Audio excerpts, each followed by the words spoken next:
Imagine a time when the world was changing so fast, it felt like the ground beneath your feet was constantly shifting.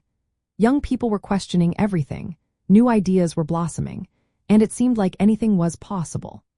But amidst this whirlwind of hope and transformation, an unsettling sense of vulnerability began to creep in, a feeling that even the most inspiring leaders were not safe.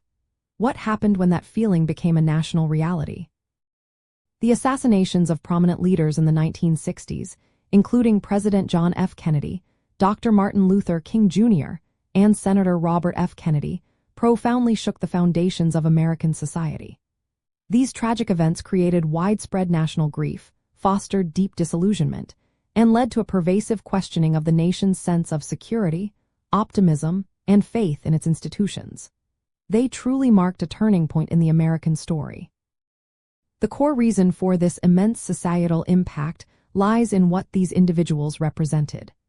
John F. Kennedy embodied a youthful vision of American progress and global leadership, a sense of new beginnings often referred to as Camelot.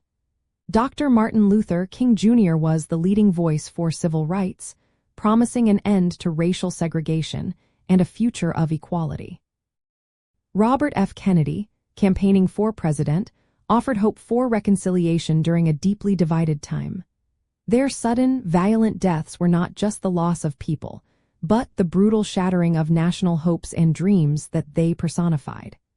Live television brought these horrific moments into millions of homes, making the shared trauma intensely personal for many.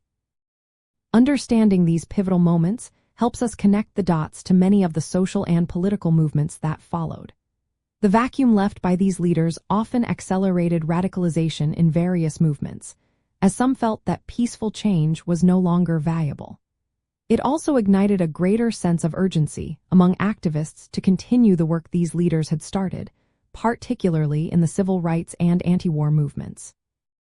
Reflecting on this period encourages us to consider the profound power of leadership and the fragility of societal progress. Beyond the immediate shock, these assassinations cemented a collective memory of trauma that continues to echo through American culture and politics. The public loss of such iconic figures contributed to a growing cynicism about government and a heightened distrust of authority, fostering an environment ripe for conspiracy theories that still persist today. The dream of a unified, equitable society, so vividly articulated by Dr. King, seemed to become more distant and harder to achieve, particularly for younger generations who witnessed these events unfold. Ultimately, the assassinations of the 1960s transformed a decade of vibrant idealism into one tinged with profound skepticism and an urgent call for action. They forced Americans to confront the raw vulnerability of their society and the deep-seated divisions that still existed. By linking the initial hopes to the eventual disillusionment, we gain a clearer picture of the enduring drive for justice and unity that has shaped, and continues to shape, the American experience.